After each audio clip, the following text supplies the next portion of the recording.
The Secrets of Star Trek is brought to you by the Star Quest Production Network and is made possible by our many generous patrons. If you'd like to support the podcast, please visit sqpn.com/give. You're listening to The Secrets of Star Trek episode 155. Captain to bridge. Spock here. Make it so. Surrender is not an option. Attention crew of the Enterprise, this is James Kirk. We are all explorers, driven to know what's over the horizon, what's beyond our own shores. We would have helped you get home if you had asked. That's who Starfleet is. Hi, I'm Dom Bettinelli, and you're listening to The Secrets of Star Trek, where we discuss the hidden layers and deeper meanings found in all the Star Trek TV series, movies, and more. And today we're discussing the Next Generation episode, The Ensigns of Command. And joining me today on the panel is Jimmy Akin. Hi, Jimmy. So the Ensigns of Command are like different than the Ensigns of the Life Sciences Department and the Ensigns of the Ship Operations Department? Oh, there's an explanation for that. We'll get to that because it doesn't make sense without the explanation. So Father Cory couldn't join us this time, but he'll be back next time, so we'll see him then. Couple of notes. Share the podcast with your friends. Help us grow this awesome community of Trekkies that are part of our listening audience. We love to talk with you, to hear from you, and we love to reach more folks. Help them join us. If you are a Star Trek fan, you might also be a Stargate fan, and you're in luck because StarQuest, we now have a new Secrets of Stargate podcast, and Father Cory is often on that one, as is a few other folks, Jack and Lisa and Victor. And you'll sometimes probably hear me and Jimmy join on occasion because we love Stargate as well. So check that out, The Secrets of Stargate, sqpn.com/Stargate, or wherever you find your podcasts. Hail Dorothy! And at the end of the episode, be sure to stick around. We've got some great listener feedback that I think is going to engender some really good discussion. But first, we're going to talk about this episode, The Ensigns of Command. It's the third season, second episode. So, as we mentioned, we're jumping back and forth from first season to third season in Next Gen, just so that we have some better episodes to talk about than all the first season ones. And the title is from the poem The Wants of Man by John Quincy Adams, which is interesting. And in the context He's a of this, famous historical person. he is President Adams. One of, Yes. The term ensign here means a flag or symbol. It's not a rank, not a military rank. I want the seals of power in place, the ensigns of command, charged by the people's unbought grace to rule my native land. Nor crown nor scepter would I ask, but from my country's will, by day, by night, to ply the task, her cup of bliss to fill. So it's about being that's in command. fancy talk. It is. It's leadership. It is very fancy. Mm-hmm. So, Jimmy, can you give us a quick recap of what this happens in this episode? Sure. The Enterprise comes to a planet that has a lost human colony on it that they weren't expecting to find, and the plot is complicated by the fact this planet belongs to an alien race by treaty. To drive the plot forward, the aliens turn out to be irrational. Also, to drive the plot forward, the humans in the colony turn out to be irrational. Data must convince the humans to move, and he eventually does that by destroying their aqueduct. Picard must convince the aliens to give them more time, which he does by treaty maneuvering, using the treaty against them, invoking a binding arbitration clause, and naming as the arbitrators a race that is currently hibernating, so they're not available. Everything else is basically details. The whole nub of the irrationality comes down to, do the aliens colonize the planet in 3 days and wipe out the humans, or do they wait 3 weeks and give the humans a chance to evacuate? Because, of course, reasons. The transporters can't work because of weird radiation on the planet. Right. We've got to build up all of these reasons for why the plot has to be the way it is. So they've got to be manually evacuated by shuttle. Yes. So we start with a concert in 10 Forward, a string quartet, which Data is going to be playing in. Trivia, small fact, Miles O'Brien apparently plays the cello, which we never, ever see again. Yeah, he's in the string quartet, as is a lady and someone who looks like a Vulcan. Yes. Could be a Romulan, but, I'm guessing it's a Vulcan. At this time, yeah. Yeah. We have a bit of an on-the-nose, lantern-hanging conversation between Data and Crusher and Picard about leadership and Data's nature of whether he can truly be creative or whether he just follows his programming and apes things. So that is setting us up for the rest of the episode, where we find out that Data can be creative. Yeah, specifically what Data does is he recommends to Crusher and Picard that maybe they want to come to the second performance where I'm not going to be here because I'm told my playing has no soul. And Right. Crusher points out, don't criticize your performance in advance. That's Right. that's going to undermine people's actual enjoyment of it. And it's like, yes, there is a square dance caller here in Southern California who did that for years. And it's like, no, dude, do not apologize and play down expectations in that way. It will decrease people's actual enjoyment. I actually have done that with podcasters in the past, where I told them, don't apologize in your first episode that I'm new at this. I don't know what I'm doing. It's probably not going to be as good. Don't apologize. Yeah. Just do it, and then get If you better. have to apologize, do it afterwards, not before. Right. That's a good thing. One interesting trivia fact: the leader of the colony is this guy called Goshavin, Mhm. and he's played by, I didn't write the guy's name down, but the actor. What's interesting about Goshavin is Granger Hines is his name. We never hear his voice in this whole episode because they dubbed him out with another uncredited voice actor. Really? Yeah, and now when I learned that fact, I'm like, that makes sense, because when I remember watching this saying, there's something weird about the way this guy talks, and it's because it's not his voice. After they recorded the episode, the producers decided that Granger Hines sounds too much like John Wayne, like he's too John Wayne-ish, and they wanted a more neutral voice or something, which is really weird. It's just, and Granger Hines was offended enough, I think, at that point, that he asked his name to be taken off of the credits. He didn't want to be credited for the role, which I don't blame him. I mean, that I would be a little offended too. So if you watch this and you feel like the performance is a little odd, a little off, that might be why. So I just thought I'd mention that. Mm-hmm.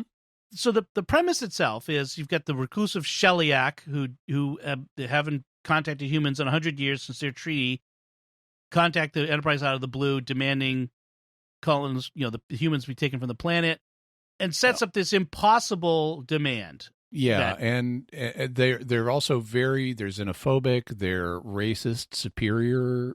I mean, they think other races are inferior to them. And that shows in the dialogue where they'll always begin their broadcasts by Federation creatures. Right. And they also, though, don't seem to be as smart as they could be, because they should have filed this request A, earlier, and B, with Federation command, not some random ship patrolling the border. Right. That probably cannot do anything about what you're asking for, except you have the brilliant, Picard who finds a solution. But normally they wouldn't be able to fix it. I do like the design of them when we get to see them. It's clearly a human actor, but in this bulky golden cloth suit with kind of a geometric grid on it, and it does look. I mean, it's still humanoid-ish, but it looks nicely alien without just being someone with extra bumps on their forehead. In fact, they really dig into this idea of alienness, and there's later on there's going to be a conversation between Troy and Picard, where Troy tries to talk about, Picard should know this, but they're really just explaining this to the audience. Yeah. How remarkable it is that we have any kind of communication between alien species at all. And she uses the example of, tea, Earl Grey hot, different words. Specifically, and I love this because of the linguistics involved. She holds up a cup of what looks like coffee, and she says, "Sasmarith," and leaves him to guess what that means. And he guesses cup, glass, liquid, clear, brown, hot, and he doesn't know, but, the two of them come up with those options. And she says, we conceptualize the universe in relatively the same way, because of course she's half Betazoid. Yeah. But it makes the point, just even if you know what someone is describing roughly, you don't know what they're saying about it. Right. It's like I was on one of my science channels this morning. A story came through about how they've now confirmed that bats visualize the world not in terms of space, like how far away is that bug in meters, but in terms of time. So like because of how their sonar works, and they found a really ingenious way to prove that this is how bats are conceptualizing the world. But instead of thinking that insect I want to eat is 9 feet away, they'll think that insect I want to eat is 9 milliseconds away. Huh. Interesting. Right. Which, in a way, what this little exchange does is show how improbable the universal translator is, by the way. Yeah. So, but I do like the fact that they try to do this, and because it's hard in a 1 hour, less than an hour episode of a science fiction TV series, trying to get across the alienness of communication. I mean, what was that movie that was out recently, Arrival? Oh, right. This was what the whole movie was about. And so I like that they try at least to do that here, kind of as much as they can within the limitations, this idea of a truly alien species. So we get that again at Darmok and Jalad and that Enemy sort of Mine stuff. and Right. They try it other times, but I appreciate that they did that here. Mm-hmm. What I don't appreciate is what you pointed out, which is they make both the aliens and the humans completely irrational. Yeah. Yeah. So when Data goes down to the planet, the colonists are just dumb. Right. I mean, the Goshavan is utterly dismissive of Data. When Data comes down and says, there's this alien race, you're on their planet, they have legal title to this, if you don't leave, you're all dead. And rather than asking follow-up questions like, tell us about these aliens who are about to kill us all. Right. Goshavan just utterly dismisses it. And Fake then, news. Yeah. And then you have this machine worshiper lady who is turned on by Data. And notice he's not turned on as a machine by her. She's turned on by him as a machine. Right. And she's on Data's side instantly. And then you have these waffling people in the middle who waffle irrationally as the plot needs. They're leaning one way, then they're leaning the other, and they keep going back and forth, being indecisive. But it's just such paint by numbers writing. It is. And part of what they're doing here, because they're playing with the idea of Data as a commander, is the lady's name is Ardrian. And as his love interest and as a computer worshiper in this episode, she's got to play the race card and say, okay, maybe the reason that Goshavan, the leader, isn't taking you seriously is because you're an android. And it's like, and they actually hint in that direction a little bit. Yeah. But that's also irrational. I don't care if I'm talking to a device. If my iPhone activates and I'm told that by a representative of the police that there is a dangerous criminal in my area and I need to take shelter, I'll take shelter. I'm not going to go, foolish iPhone, what do you know? Now, to be fair, this could be very similar to the way they react is very similar to how social media is in 2020, 2021. Well, There's plenty of irrationality, people responding to, the description of facts and that stuff. That doesn't make social media a fun, enjoyable viewing experience. No, it doesn't. It doesn't. In fact, it does the opposite. And it's kind of interesting watching this episode now in the context of the time we're in as we record this because of that, and to see, yes, that is so irrational, that is so dumb. You're dismissing what someone is saying not because what they say can be disproven, but because it goes against your predetermined categories, your desires for the way the world should work, as opposed to the way it actually does work. And in that sense, I get that. on the other hand, like you said, it just makes it. This guy's supposed to be a leader of a 15,000 person colony. Like this guy should be thrown out of the back of the bus so that everyone else can go on and survive. Because he's a terrible leader. Off the top of the aqueduct. Right. Which he worships, by the way. We have these two technology worshipers. Ardrian worships computers like Data, and Goshavan worships his aqueduct. Yes. Yeah. One of the things I liked is so how Data's destroying a false god at the end of the episode. Right. It's very Kirkian, by the way, in that. Yes, we've seen that before. So but the funny thing is, it's the computer destroying the false god, which is not a very Kirkian thing.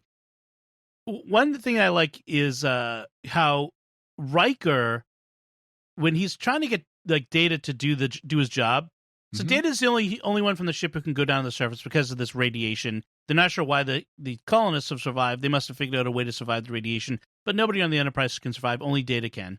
Although maybe other alien, non-human aliens humans in hazmat suits. Yeah, because apparently this technology survives down there. So anyway, so Riker won't let Data get away with saying, "Well, it's not working." Like he's like, "No, Data, work the problem, get it done." And it's kind of funny. He says to him at one point, "Use that fancy positronic brain of yours and carry out your mission." It's like, okay, yeah, I guess I'm stuck. Which is, I like that he won't let him get away with it. Mm-hmm. And there are moments in management where you just have to say, just get this done. Yes. You know, I wish I could help you more, but I have other things I have to do right now. This is your task. Work it. Right. So that was good. Another interesting aspect of the episode that I found was that Picard in this third season is so different from the Picard of the first season. And by going back and forth, it's highlighting that for me.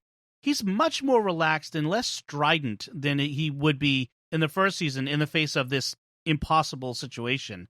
Mm-hmm. And I find that development of the character, I think Picard changes almost more than anyone else from first season to later on.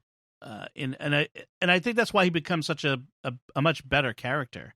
Yeah, here he's only unreasonably stiff, not impossibly stiff. He doesn't get angry. Like in the first season he'd be ticked off at the Sheliak and at everyone on board. In this one he's like, I do like that he goes to Geordi and O'Brien and Wesley.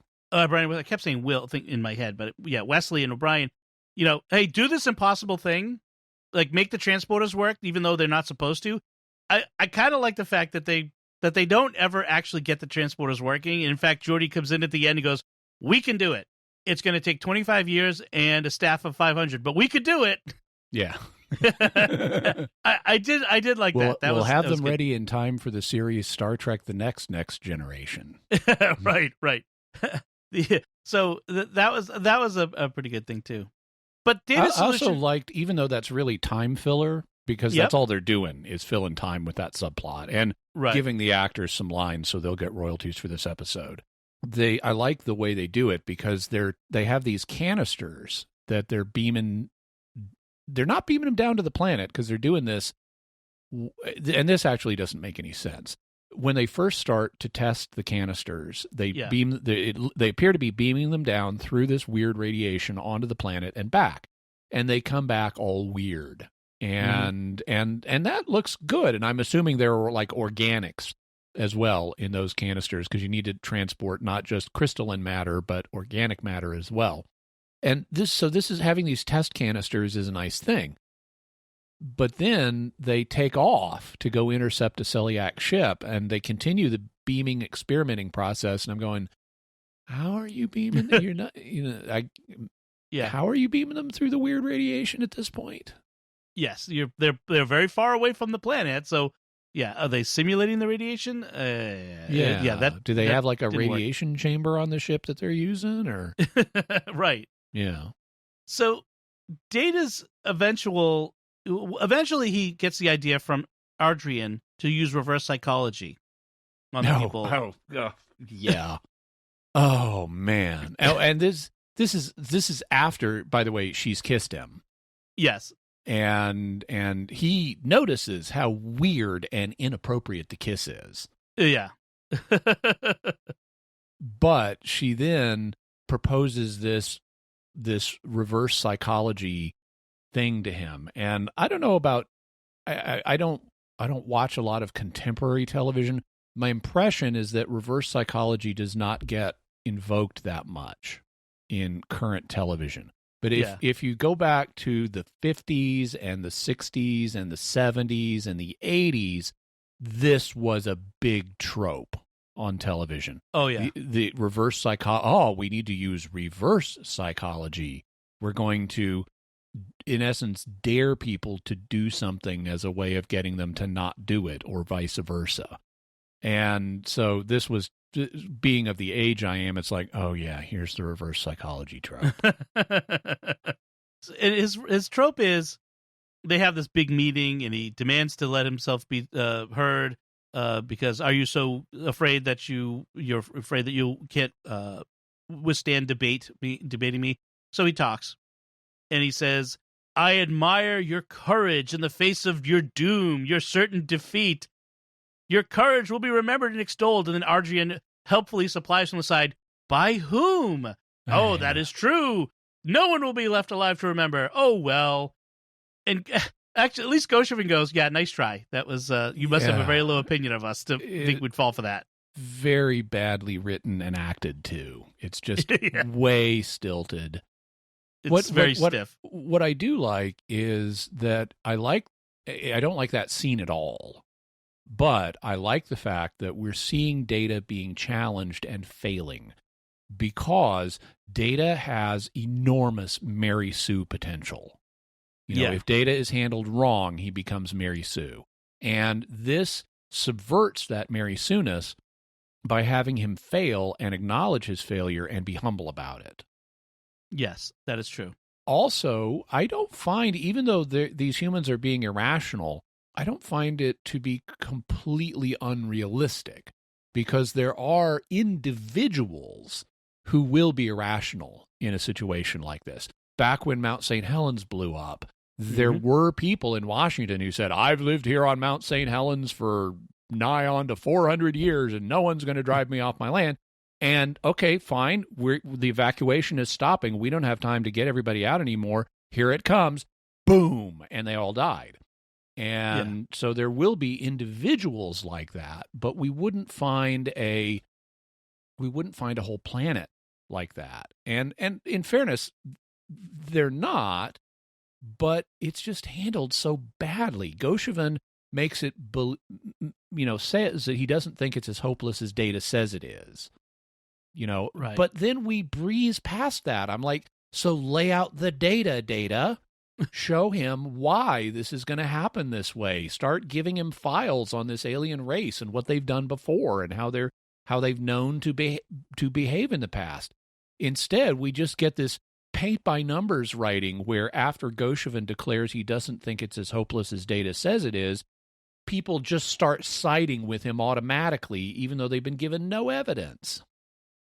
And is Goshevin like a totalitarian dictator? Is he king? Like what?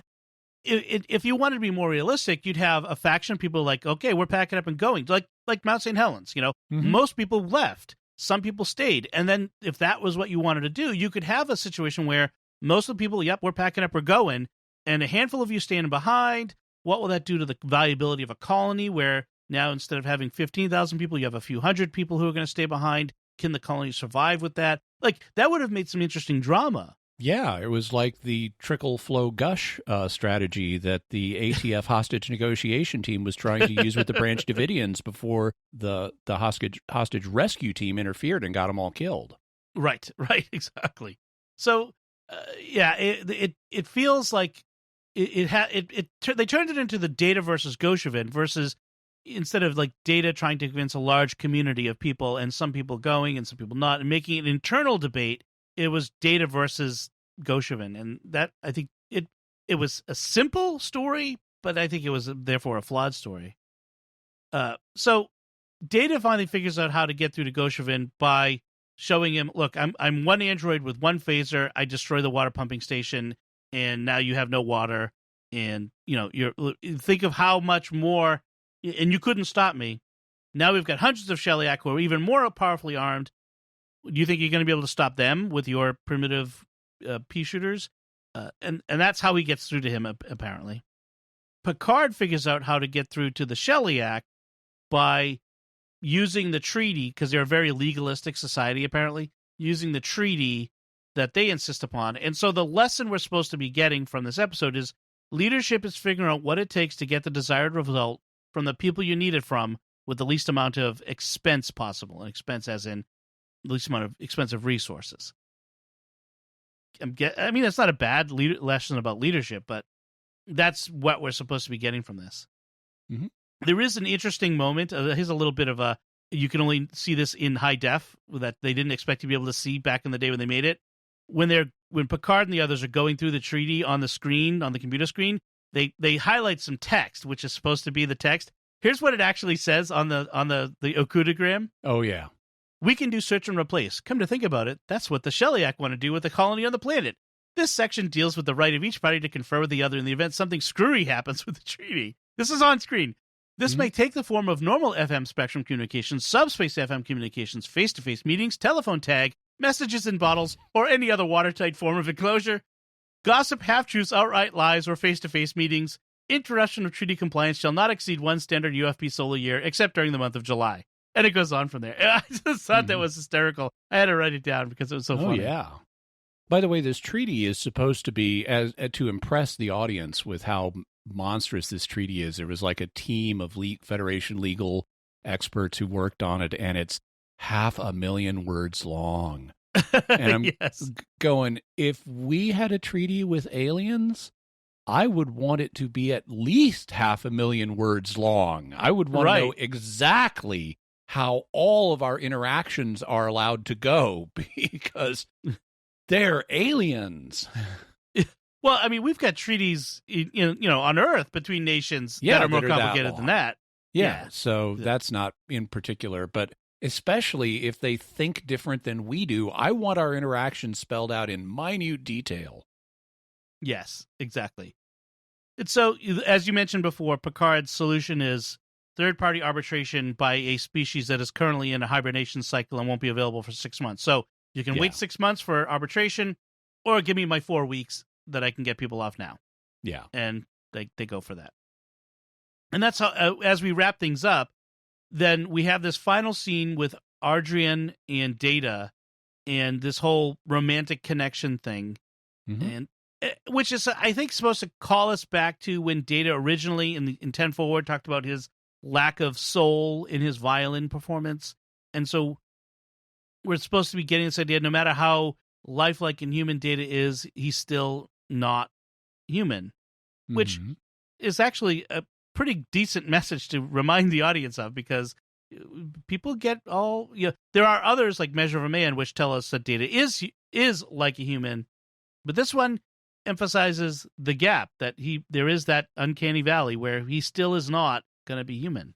Yeah. So in this scene, he kisses her, and she gets to talking about feelings, and he points out that he has no feelings of any kind, right? Which is disturbing to her, and you wonder, is she actually having an epiphany about the irrationality of her attraction to computers? Because they're not going to feel back for you. Right. And he's just admitted he's not feeling anything. He's just not as into you as you think. And will never be about anybody. Not until he gets his emotion chip. Well, I was thinking about this because it brings up some interesting thoughts about Picard Season 1 and Sutra and all of the Data-esque, the Soong-type androids. Soong-type androids, thank you. And all of that, and it's in the interesting. Well, they try to walk over this, like, no, they really are like us, and they really can have these feelings, and they really can't. They're really just people like us, and as we've talked about, they really, no matter how lifelike and human you make them, they're still not people. They're still just machines. Yeah, they would need a biological substrate if they were going to be actual life forms. Right. So now not only is Data a toaster, Picard is a toaster too. Yes, spoilers if you haven't seen Picard season 1, but yes. All right. Any other notes on this episode? Yeah, so I thought it was nice. I thought Troy has a nice role in this. Very often, Troy is sidelined because they don't have good, clear limits on how her empathy works. Mm-hmm. You know, she can sometimes detect deception and sometimes not. So she's either present or mysteriously absent from scenes based on whether or not they need her to detect deception or not. Right. And that was always a mistake. And so I feel bad for Marina Sirtis because they marginalize her character so much because of how poorly thought out it is. But as an empath and as a ship's counselor, she is a natural person to, given that they don't have a professional diplomatic corps on staff, she's a natural person as an expert in psychology to have studied xenopsychology, and she would be the kind of person that Picard would turn to help him navigate the situation with the Shellyak. I think that's great. I love seeing her have this role. I think she does a good job with it. It is, I would say, probably one of the better parts of the episode because of how ridiculous the rest of the episode is. We have the scene where Bad Boy Data blows up the aqueduct, and apparently in all of their pumping stations along the aqueduct, they had explosive stores because they blow up one after another in series for some reason. And then we do have a kind of okay speech from Data at the end where after he blows up the aqueduct, where he points out that these Shellyak that you want to fight, they won't even bother coming down here. They will attack you from orbit and you will die never seeing the faces of your killers. And it's like, okay, finally, Data gets something about human psychology in this episode. Because all they have to do is orbital bombardment or, orbital phaser blasts or something. They don't even need to come down here to kill you. Right. And if I got that message from a voicemail machine from my local police department, I would take that seriously. The final little scene we get kind of touches back on the first one where we had the concert and the question of Data's creativity. And Picard points out to Data that even though Data is combining the violin playing styles of Yasha Hafitz and someone named Bronkin. Yeah, Bronkin. Yeah. I don't know if that's a real violinist or not. He was the one that made the decision to combine them. And I'm going, yes, just like the summation function in my Excel spreadsheet will combine different things too. I don't think that's indication of creativity, but okay. Right. Yeah. In this case, it is a little bit of an indication of creativity. Yeah.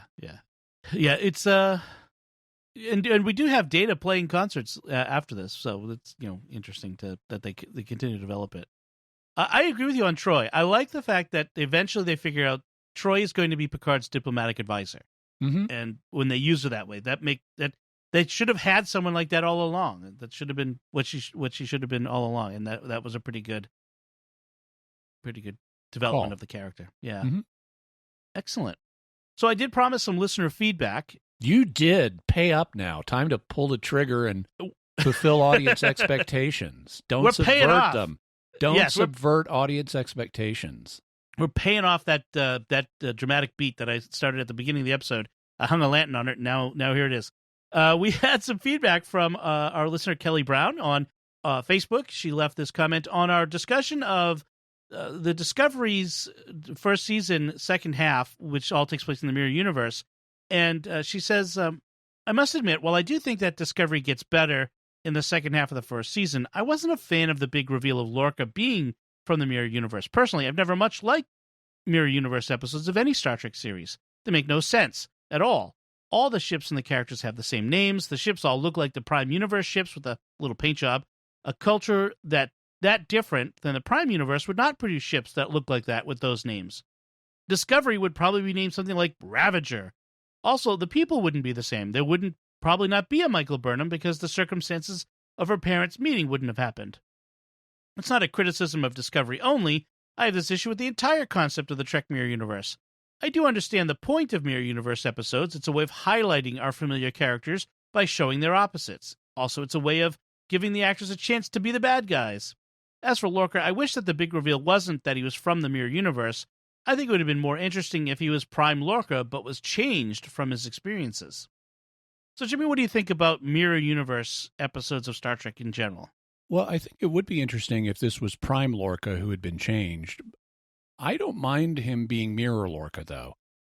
I think, like everything, Mirror Universe episodes, your mileage may vary on them, and my mileage varies on them. Some of them I enjoy. I liked the Mirror Universe, the original Mirror from the original series. I liked that one. I also liked the two-parter they did in Enterprise. Mm-hmm. The Deep Space Nine ones, though, were a very mixed bag for me. I was not as happy with some of those. Some of them I liked, like the one with the Mirror Vedic Bareil, but others I just really did not like. And so, to me, even the Mirror Universe ones are a mixed bag. In terms of the implausibilities, I totally agree that one of the problems with, or one of the issues with time travel fiction, which also, you have parallel timelines like Mirror Universes, is that in the real world, the timeline is incredibly fragile. I won't go into details because family show, but Right. if your parents had done anything different the night you were conceived, anything, there would be a different person here instead of you, because different germ cells would have come together and there would be a totally different person here. So if you changed history in the slightest, it would result in a vastly different timeline. And consequently, a lot of time travel fiction does not really acknowledge or deal with this. If you made any kind of a change in the past, it's going to have dramatic ripples throughout the rest of the timeline. And a lot of fiction doesn't deal with that. Having said that, here we have parallel universes. And if there is a small number of parallel universes, the idea of one of them being this similar to the main universe we've been tracking would be astonishingly small and implausible. On the other hand, if there are a very large number of parallel universes, then there would be ones that are very similar or even identical to the prime one. This is something that philosophers talk about in recent decades in philosophy. Parallel universe discourse or possible universe discourse has become a way of talking about, for example, probability theory and how to analyze certain philosophical problems. And so you can postulate an infinite number of possible universes, and then one of the questions becomes, how can you describe the relationships between these? And one way of describing relationships between possible universes is that the universes that have more similarities can be described as being closer to each other in possible universe imaginary space. And so here, if we have a very large or infinite number of possible universes in the Trek multiverse, then actually, based on some ways of conceptualizing this, especially if there's an infinite number, you would find a situation somewhere in this infinite multiverse where you have a prime Star Trek-like universe immediately adjacent to a mirror like Star Trek universe. It wouldn't be common to run across this, but there would be places in the infinite multiverse where you have a proximity of those two things, just randomly. Right. And we would just happen to be at one of those locations. Now, they haven't pointed all that out on the show, but since it's conceptually possible, I can kind of give it to them. But that's independent of how well handled are the episodes, and sometimes I don't think they're handled particularly well. I'll be interested to see, given what we saw at the end of Discovery season, what was that, 3? Mm-hmm. Yeah, and the stuff about Emperor Giorgio there, what we will see going forward, especially in the forthcoming, the promised Section 31 series that features her, and some of the stuff that came up regarding Mirror Universe stuff at the end of that season. Yeah, I know one thing that I would do if I was a writer on the Section 31 show is I would have the Mirror Universe, for one reason or another, try to get her back. Either bring her back or kill her or tap her as a resource or something. I would have the folks from back home come calling one way or another. Ooh, interesting. Yeah. That would be... Because it's an obvious, natural way to exploit the character's backstory. Yeah, definitely. People's past returns to haunt them. Well, Kelly, thank you for the feedback. That is a very interesting discussion, and probably one we should have again when we come up against these Mirror Universe episodes and bring this up again, because that we'll be talking a lot about the Mirror Universe. They like the Mirror Universe on Trek. All right, let's wrap things up. I want to take a moment to thank our patrons who make it possible for us to create the Secrets of Star Trek, including Katie, Doyle and Dan, John S., Wojciech D., and Rebecca S. Their generous donations at sqpn.com/give make it possible for us to continue the Secrets of Star Trek and all the shows at StarQuest. You can join them by visiting sqpn.com/give. We'd also like to thank Victor Lambs, who edits the show for us every week. So that's it from us. What do you think of this Next Gen episode, The Ensigns of Command? You can give us some feedback by commenting at sqpn.com/trek, or at our Facebook page at facebook.com/StarQuestMedia, or send an email to trek@sqpn.com. We'll be back next time when we'll be discussing the Deep Space Nine episode, The Visitor. Until then, Jimmy Akin, thank you for sharing with me the secrets of Star Trek. Thanks, Dom, and live long and prosper. And once again, I'm Dom Bettinelli. Thank you for listening to the Secrets of Star Trek on StarQuest, and remember, this is just a thing, and things can be replaced. Lives cannot. Unless you're Data.